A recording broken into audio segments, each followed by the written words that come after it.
हम में से ज्यादातर लोगों को तो ये पता है कि भारत का संविधान किसने बनाया है, लेकिन क्या हमें इस बात की जानकारी है कि हमारा संविधान किसने सजाया? हम ये जानते हैं कि संविधान की प्रारूप समिति के अध्यक्ष डॉक्टर भीमराव अंबेडकर थे, जिनके निर्देशन में भारत का संविधान लिखा गया। लेकिन क्या हम ये जानते हैं कि हमारे संविधान को जिन चित्रों से सजाया गया, उस टीम में कौन कौन शामिल थे?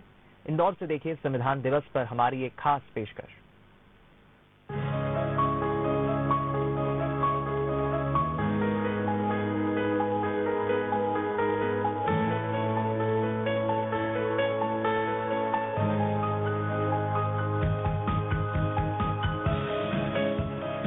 हुसैन और विष्णु चिंचालकर जैसे महान कलाकारों की कर्मभूमि रहे इंदौर से जुड़ी एक शख्सियत और भी है, पंडित दीनानाथ भार्गव।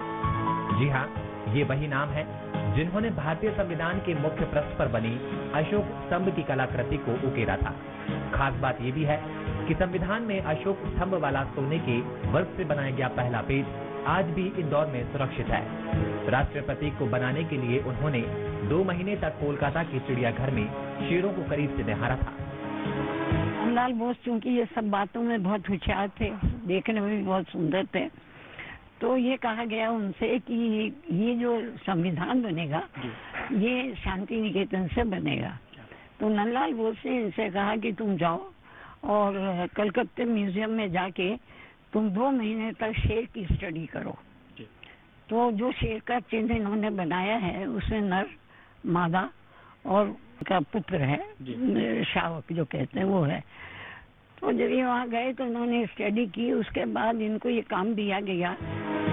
तत्कालीन प्रधानमंत्री जवाहरलाल नेहरू चाहते थे कि संविधान की डिजाइन बनाने का काम शांति निकेतन में हो। इसके लिए भारत के मशहूर कलाकार नंदलाल बोस ने टीम बनाई, जिसमें दीनानाथ भार्गव को भी स्थान मिला। दीनानाथ जी की पत्नी प्रभा भार्गव ने पेज डिजाइनिंग के दौरान का एक किस्सा भी सुनाया। शेर का प्रश्न भी इन्होंने ही बनाया, मेन प्रश्न। अब जब ये बना रहे थे शांति निकेतन में तो क्या हुआ, बनाते बनाते वो ब्रश उस पेज के ऊपर गिर गया, तो ऊपर एक कालापन आ गया। तो जब नंदलाल बोस वहाँ थे, इनके गुरु, उन्होंने कहा कि नहीं दीना, ये नहीं चलेगा। और सेंटर से भी ऑर्डर आया कि अगर उससे ब्रश गिरा है तो नया पीस बनेगा। तो मैंने एक दिन इनसे कहा कि आपने ये रख रखा है, ये किस काम का है? जब तक इसे आप पूर्ण नहीं कहेंगे, पूरा नहीं करेंगे, तो तब तक ये पड़ा रहेगा। तो वो उन्होंने बाद में पूरा किया, जो आज भी मेरे पास है, रखा हुआ है। साल 2016 में दीनानाथ साहब दुनिया को अलविदा कह गए। हालांकि दीनानाथ साहब के परिवार वालों को इस बात का मलाल है कि संविधान के मुख्य पृष्ठ को सजाने वाले कलाकार को वो सम्मान नहीं मिला जिसके वे हकदार थे। पापा जीते जी तो कुछ नहीं उनको मिल पाया। हम चाहते हैं कि उनके मृत्यु पश्चात कोई ऐसा काम हो जिससे कि एक तो इंदौर शहर वालों के लिए ये एक बहुत बड़ी उपलब्धि है कि वो करें, उसके लिए कि कोई हाईवे या कोई चौराहा या कोई कला कक्ष या कोई बड़ा कला केंद्र या जो भी कोई कॉलेज है उसका नाम किया जाए। इंदौर की सेंट्रल लाइब्रेरी में संविधान की प्रतिकृति रखी गई है। इस लाइब्रेरी को संविधान की ये प्रतिकृति 1999 में शासन की ओर से दी गई थी। 231 पन्नों की इस पुस्तक को देखने के लिए आज भी पुस्तक प्रेमी यहाँ पहुँचते हैं।